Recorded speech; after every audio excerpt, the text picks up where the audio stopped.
everybody, Dan Illman, Mike Beer, taking a look at the DRF race of the day for Thursday, July the 18th. Let's throw up the field for race number 4. It's an edition of the New York Stallion series. This race for 3-year-old New York breds going a mile on the inner. 7 entered in the body of the race, and the 5 is the Big Torpedo, and he's even money after winning sprinting last time out when dropped back into state bred company and earned a big figure that day. Yeah, he just beat a couple of these horses, and he did it pretty easily in fast time, Dan. I know it was a shorter race.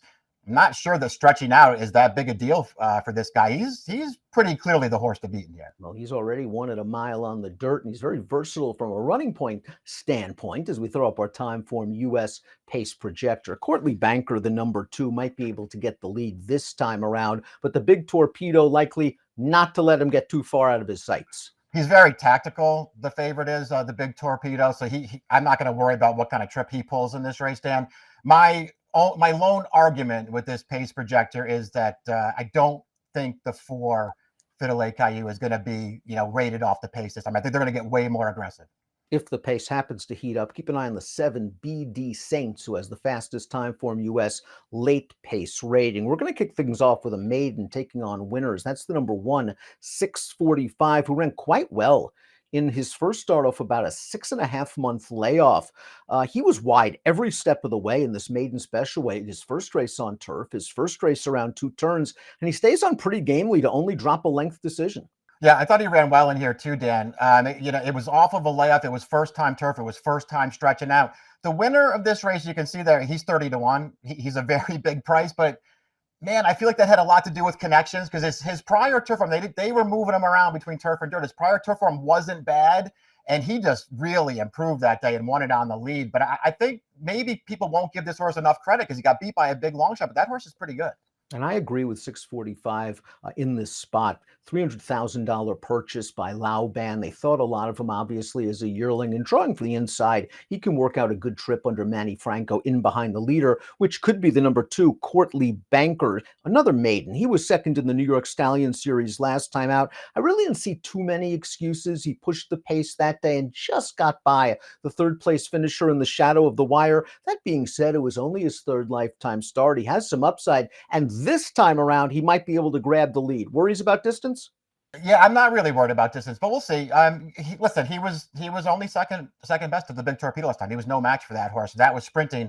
His route race 2 starts back. I thought he went a pretty legitimate pace in that race, Dan, and he got out finished at the end. I have no problem with that performance. I think he could take another step forward here, stretching back out. Solo Empire, the number 3, comes into this race off a win for Jimmy Ferraro. Let's watch that maiden claiming effort during the Belmont at the Big A meet, and he stayed close to a solid second quarter mile. They went the second quarter in 23 and change, and then he just blows right by the leader and goes about his business. Now, there's not a lot going on behind Solo Empire in this race, but it's worth noting he's really taken a step forward since switching to turf. He's really improved in the 2 turf races. I'm not going to knock either of those performances. I worry about the trip he's going to pull in this race, Dan, because he likes to be forward. I think this pace will be a little bit faster that he'll have to deal with this time. And obviously the move up in class is a big deal for this horse. Fiddle Caillou, the number 4, ended up finishing a very, very close 3rd in an open stake 2 starts back at the Jersey Derby. And I thought he had enough excuses in the New York Stallion Series race that the Big Torpedo won. There was just no pace going on, and he was pulling very hard in between horses in the early part, got to the outside, dropped down in, was running on belatedly in the manner of a horse that was probably a little pace compromised and wants more distance. I agree with that. It was a little surprising that they cut him back for that race, but they did it anyway. And I actually felt like he got away from the gate fine, Dan. You worry about these horses cutting back to sprint. He got away fine, but they just Castellano ran that thing. Just didn't go. And this horse wound up off the base. I didn't love the ride that he got. I actually thought he ran okay. Stretching back out, I think, is really, really good for this horse. His Jersey Derby 2 back, he ran great in there. I mean, he did all the hard work on the pace. 2 really good horses came for him, the 2 favorites. And he was doing everything he could to not let them get by. Here's the favorite, the 5, the Big Torpedo, getting it done last time out in the New York Stallion Series, going 6. Took advantage of breaking from the inside post, worked out a nice pocket trip, dives inside of the pace setters, turning for home. The horse 3 wide right now is Courtly Banker. You're going to see Fiddle Caillou rallying in the second flight down to in between horses, eventually going to get out and run on at the end. But once the Big Torpedo is clear, he sprints on home. Yeah, listen, he was just much the best in this race. Yeah, the trip really worked out for him, but he put himself in a perfect position, even with the cutback in distance, which, as we've already talked about, can be a hard thing for these horses to deal with. He was in a great spot. He got through on the rail. He overpowered that field. He was way the best in there. Either one of his last two races makes him super hard to beat in here. Cable Ready, the number 6, has done some really good things in his career. He was a stakes winner at Finger Lakes as a 2-year-old. He ended up finishing 4th in the graded stake, the Pennine Ridge 2 starts back after pushing the pace.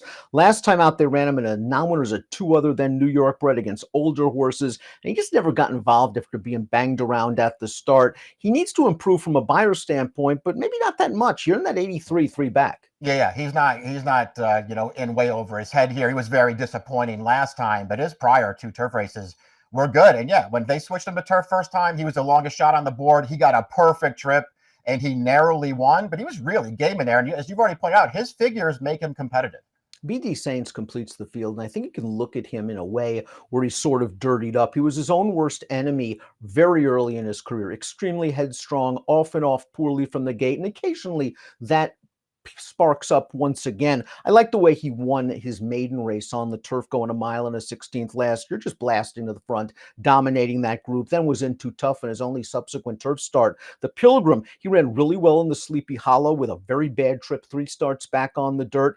And he's now going second off of a lengthy layoff, returning to this surface. He was listed as a vet scratch on June 30th. Yeah, exactly. I kind of like him getting back to turf. He's a good dirt horse. I think he might be better on the grass, Dan. He's really interested in here. Off the layoff for Maker last time, I think you want to be a little forgiving for that race. He just got away at the back of that pack. They stayed wide. It was a speed favoring track. He had no chance in there.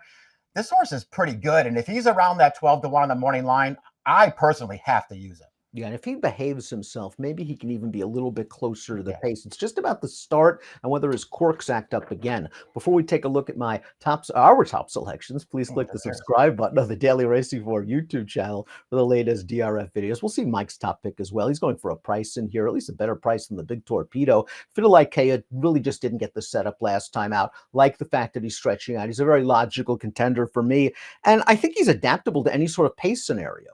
I agree with that. He doesn't have to be on the lead, but I think he'll be way more forward this time, stretching back. I just want to take a shot with him. Big Torpedo, way the horse to beat. Not going to be surprised when Fidelike is not good enough to get by him, but I'm going to take a shot with the 4, use a little bit of that 7 too. A 4-5-7-6 for Mike, 5-2-4-1 for me. Race number 4 at Saratoga is your DRF race of the day for Thursday, July the 18th, kicking off a 50-cent pick 4. Good luck.